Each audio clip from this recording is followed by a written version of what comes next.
I'm so excited because Josiah Barlow is on the line, and he is just the most fabulous piano player.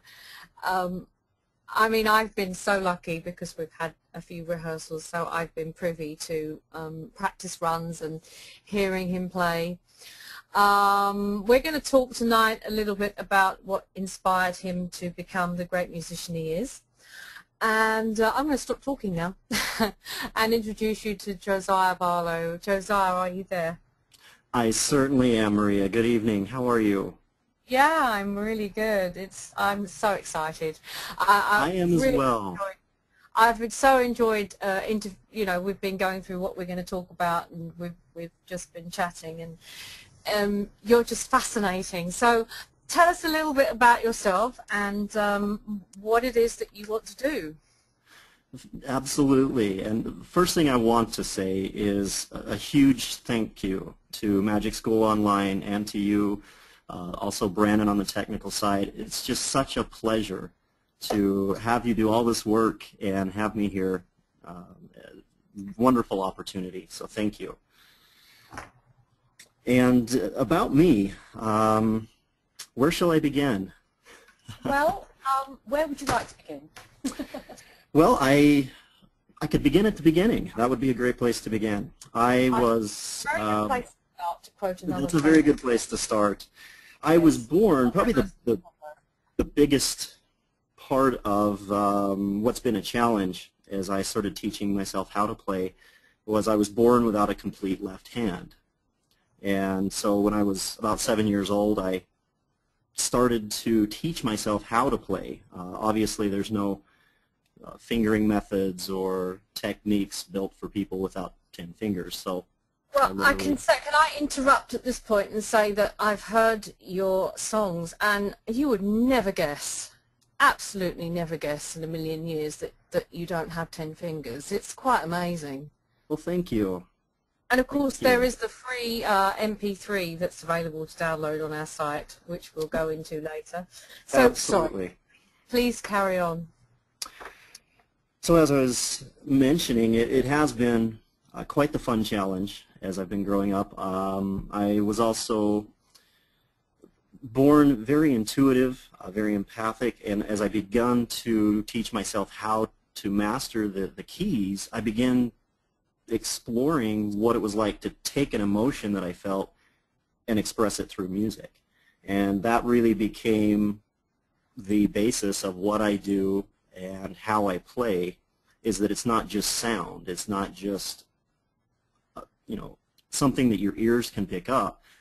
I like to implant an emotion, an experience, a feeling within the music and let it express itself that way. So as I begun doing that, it got more and more interesting because I would be able to tap into different emotions, and then I got to the place where I was able to tap into other people's emotions and what they were experiencing and be able to transmit that into music as well. So what I want to move on to next is that day when everything shifted up a gear. Yes, I had an experience when I was 17 years old. It started out just a typical day on the farm. I grew up on a farm and jumped in the pickup truck to head to town to pick up some things from the hardware store. And along the way, back then it wasn't law to wear a seatbelt. We weren't in the habit of it, and so I was cruising down the road without the seatbelt on when something just overcame me to put the seatbelt on. And as you know, it's law over in the UK.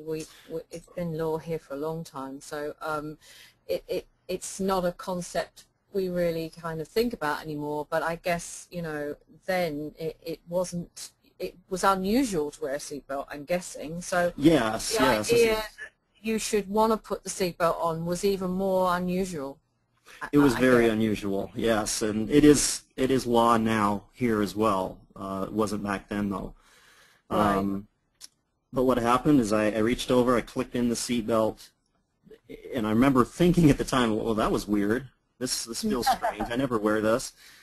Well, not less than 2 minutes later, the accident happened. Wow. Without getting into the logistical details, I essentially had my attention diverted and hit a gentleman in quite a large truck who had come to a complete stop. I was going about 50 miles an hour when I hit him.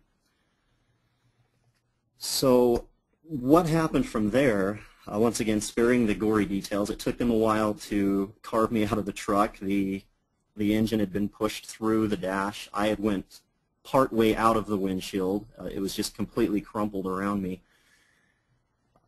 It took them about 40 minutes to get me out, and when they put me in the ambulance, immobilized me, put me in the spider straps, the whole 9 yards, and when everything kind of settled down, the paramedic stepped out of the ambulance, and at that point I've got a question for you. Sorry. Sure. No, you're fine.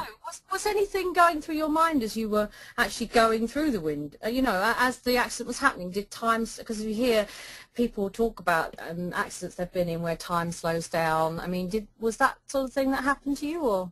Yes. In fact, I will never forget the visual because, once again, I had my attention diverted. I didn't see when I hit him. I had my head turned. The next thing I remember seeing was just this web of windshield around my face. I remember the windshield webbing. And I remember at the time going, what just happened? And because it happened so slowly. And the interesting thing is that your face is completely untouched, isn't it? You don't have... It is. Every scar that or every injury I sustained from that accident did not leave a scar. Wow. So anyway, back to the most exciting bit. So you're in the ambulance and the attendee stepped out.